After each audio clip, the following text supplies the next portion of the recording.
I'm here with Sid Daoud. He is a Kalispell City Council member. He's been representing Ward 4 since 2020, and he's running for Kalispell mayor this year. Thanks for joining me, Sid. My pleasure. So what made you want to run for mayor? So it's interesting. I've been on council for a while, and I have actually ran for mayor before. I ran against Mayor Johnson last time he ran. I did know that he's stepping down this year, and we have two other council members that are not continuing. So there's going to be a pretty interesting time next year when we have about half of the council is going to be brand new. And I thought it would be a great idea for me to step in there and, provide the leadership that I have provided, but also be able to kind of guide the council as far as, how things are going here, give them some history. It just seemed like the right time. I didn't see, at first there was nobody stepping up to it. I was pretty worried about that. And, after I committed to it, I'm committed to the whole race. I do believe that I'm the best choice for Kalispell. So we're going to do some fun questions today. We're going to do some issue questions. We're going to kind of keep it rolling. Are you ready to jump into it? Yeah, let's go. What's your favorite place to hang out in Kalispell? I work quite a bit, and when I'm not working, I'm doing city council stuff. So I don't have a lot of time to just hang out. If I get a chance to hang out, I'm usually jumping on my boat and going to one of the lakes here locally. That's the reason I actually live here. I was born and raised in Great Falls, but I chose Kalispell after I got out of the Army because this is the premier place in Montana for fishing. So that's what I'm usually doing. But if I go to some of the local places I like to go to, I like Coulter Coffee. I like their coffee.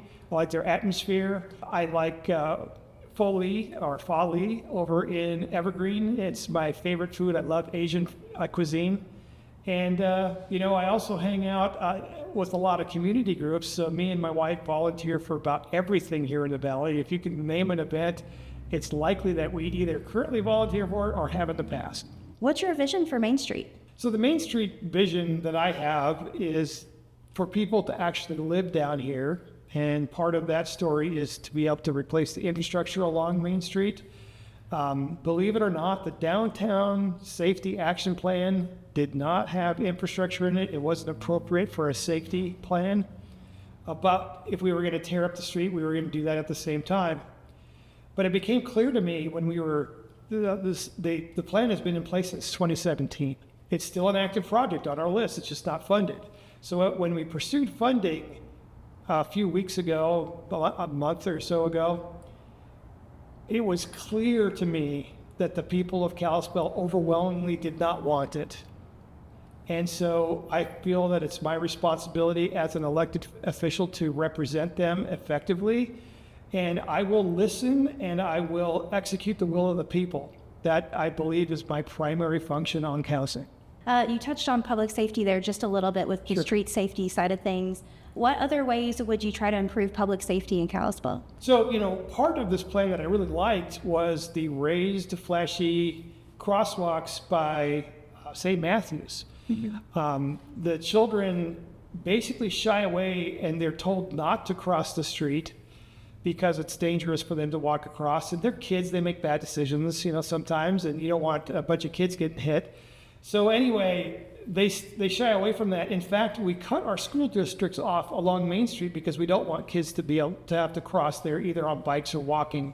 So if you choose to go to St. Matthews and you live on the east side of town, you have to drive your kids across, even if it's 2 blocks, you have to drive them across the street here or walk them, I guess, yourself in order to get them to St. Matthews. I think that's the most important part of that whole plan. I think we could pull that out and do that even if we don't execute the Downtown Safety Action Plan. Yeah.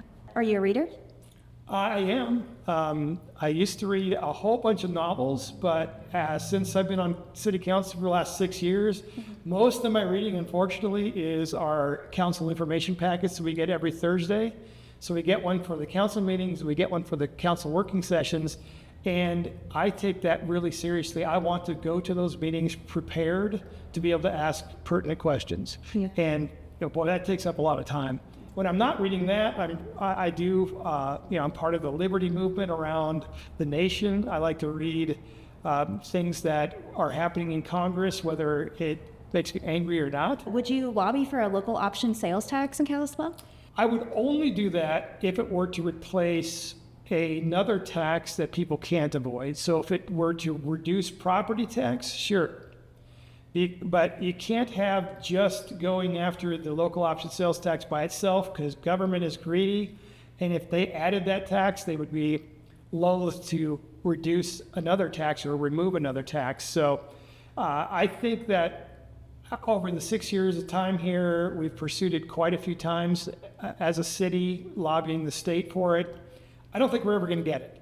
And it's getting farther and farther away from us, because as we continue to grow, we get farther and farther away from the population limit that is allowed for that. So I doubt we'll ever see it. What was the last concert you went to? The last concert I went to, I'm trying to think, I've been to quite a few. I can tell you my most memorable concert. Chevelle was recently in my history, but my most memorable one, and I'm kind of an old metalhead from the 80s, grew up in Great Falls, so you were either country or heavy metal. I was on that heavy metal side. So I saw Motorhead open up for Iron Maiden in Denver, and that was, or Fiddler's Green in Denver, and that was one of the best concerts I've ever been to. Oh, that sounds like a riot. Yeah. That sounds fun. And it was great to see Motorhead at the time, because, you know, Lemmy died a few years ago, and I was lucky enough to be one of the people that got to see him live. Yeah. Well, speaking of music, if you had to pick a walk-up song for yourself, like if you were walking into the stadium, letting everybody know who you were, what song would you pick? Oh, there's a lot of great ones out there. You know, because I was a pretty big Ozzy fan, I would probably pick something from him here recently. So obviously in this area, we have an issue with housing affordability, especially, you know, in Kalispell. How would you address that issue? So, you know, we didn't get ourselves, but we got into this issue really quickly. So 2020 and COVID brought lots of people here at the same time, which really pretty much killed our available housing market. At that time, we had less than 1% available housing. And believe it or not, going through the free market and letting developers develop here as it makes sense for them has really paid off. It's a longer process than getting into the problem, having people come here in mass at one time. Pulling out of that takes a lot longer. Yeah. But if you open the paper today and you look for apartments for rent, you will see them. And you didn't see those a couple of years ago. So we're starting to pull out of this problem. And I will say that Kalispell, out of the entire Flathead Valley, has pretty much carried the water for the whole valley as far as increasing our housing. Yet most of the other cities and the counties have kind of blocked a lot of developments.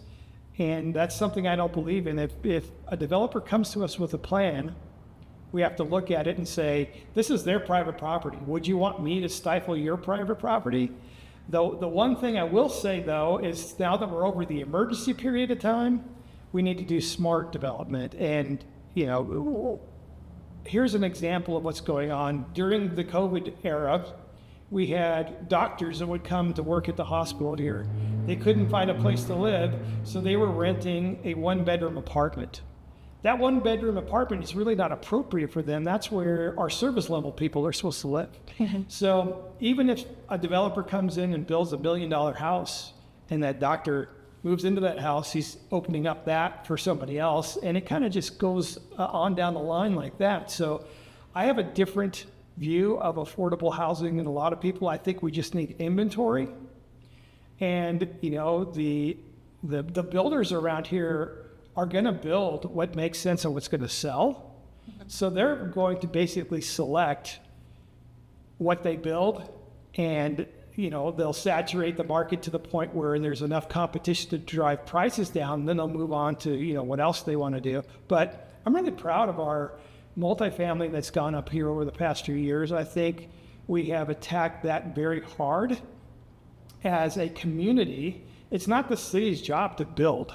The city's job is to approve plans to build to make sure that they meet city standards. So that's what we do on council. And, blocking developments just because we think there's too much going on or whatever, that's really not a call for city council.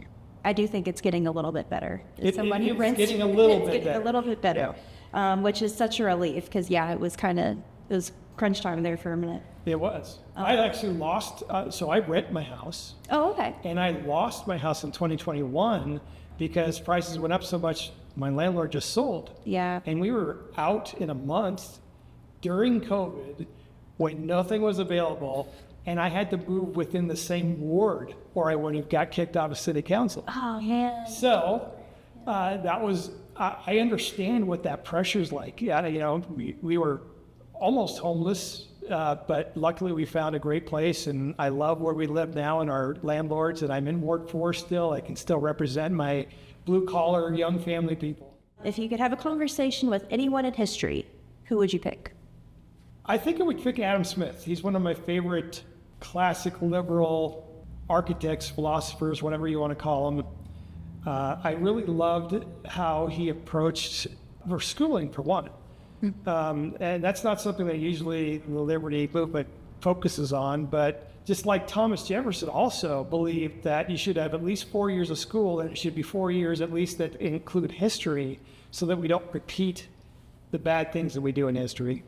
And, I'm a firm believer in having some education and continuing on with that if you want to, but the education part is pretty interesting. He was also, he wrote The Wealth of Nations. I don't know if you've ever tried to read that, but it's really hard to read because it's very dry material, but it's super important to economics.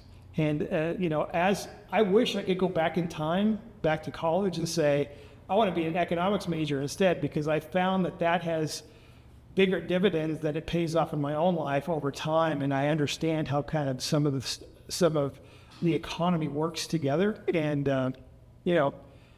Adam Smith, it would be like, he's one of my heroes. The internet. Yeah. What did you major in college? I actually was a physics major. I didn't finish college. I got in a pretty bad motorcycle wreck in Bozeman there when I was at MSU, and I had to drop out for a while. Then I got into financial problems, and just because I hadn't been working for so long. And I joined the Army. So the Army was really where I went to school, even though I started out at Bozeman and MSU. Oh, well, thank you for your service. Thanks. What kind of new amenities or infrastructure would you try to bring to Kalispell? So I'm being really realistic about my first 4 years as mayor. I understand how hard it is to get anything to happen at the city council level. Government is slow, and it should be slow. You don't want your government making fast decisions, because every fast decision government ever makes is terrible. And it's usually long-lasting terrible. But anyway, I have 2 projects that I would love to get done during my time as mayor. One of them is to replace the infrastructure downtown here so we can have people that live on the 2nd and 3rd floors of these buildings. I think having a population that lives right here would help to frequent our businesses downtown and make them thrive a little bit more.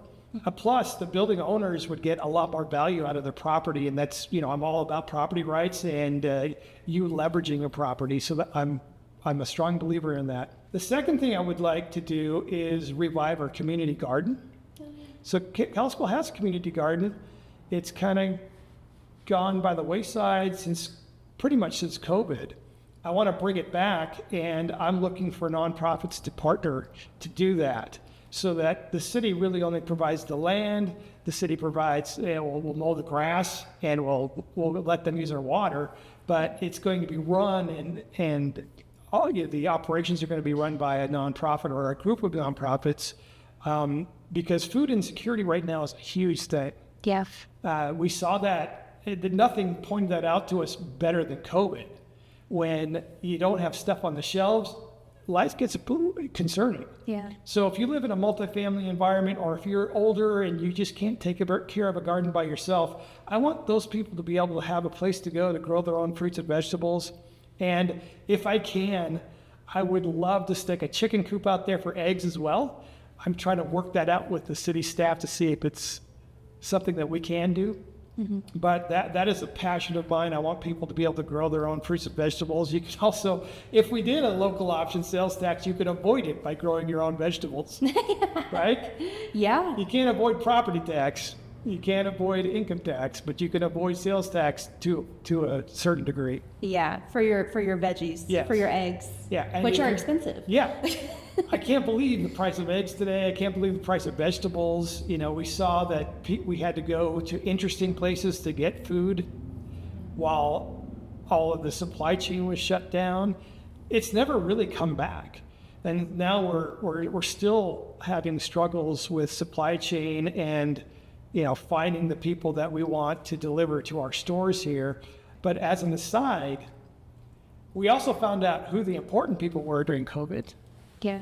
The essential people are not me. They're not our politicians. They're not, you know, they're not the lawyers and whatever, medical staff, truck drivers, the people that stock your shelves. Those are the people that rule the world. They just don't know it, Yeah. right? The service level industry people run this country. And if they all got together and went on strike, we'd be in terrible shape. Yeah. Are you a cat or dog person? I am a dog person, but I'm warming up to the cat idea, and that's thanks to like Instagram and all the cat videos that are out there. My wife is just like in love with those. What are those big cats? Oh, Maine Coons. Maine Coons. She wants one so bad, and I'm like, if we're gonna get an animal, we're gonna get a dog. You know, I'm warming up to the cat idea, but I'm definitely a dog person. Dogs and kids love me, so. I think that says a lot about you as a person. It does. It's like a trustworthiness. Yeah. That can sense how would you improve code enforcement? So I am not a fan of heavy code enforcement. I'm going to say this in a bad way. Hopefully this doesn't get me in trouble, but I don't want a little narc out there in a golf cart looking for things to write people up for. It's the last thing I want. But I do want us to be able to respond legitimately and quickly to people that have a problem, they call it in, and we want to be able to enforce that. So I like the way that we do our code enforcement now. I think it can get better, but I am also not willing to, add another staff person or whatever to handle that. I think that we can figure this out ourselves here in the city. You call in something that is a code enforcement violation, we'll go check to see if it is or not. And, we'll go through that process. But one thing that's really hard with code enforcement is it's based on zoning rules. And to enforce those is a really long process. I think the community can do a better job than the government can as far as code enforcement goes, because the community can put pressure on people like we can't. Yeah. We can write them a letter and say, hey, you have 30 days to respond to this or whatever. And then they don't respond. We send them another letter to say, we gave you one already. You have another 30 days or we're going to do something, right? The community puts pressure on people. In fact, what corrected that outlaw end issue wasn't the city, although we were calling them almost every day and writing them letters or whatever. It was a dangerous place while it was shut down and things were starting to get dilapidated. People were trespassing on there and everything. We were afraid kids were going to go in there and something was going to fall down or whatever. The community got together and they didn't stand for it. Yeah. That was a great story. I remember that. It drug on for a long time, but like I said, code enforcement is the hardest thing that we have to correct, because it's written in such a way that it favors the property owner, which I think it should. The community pressure, I think, is much better. In fact, that's why I have a duck on my sign. Everybody's asking me what's up with the duck, right?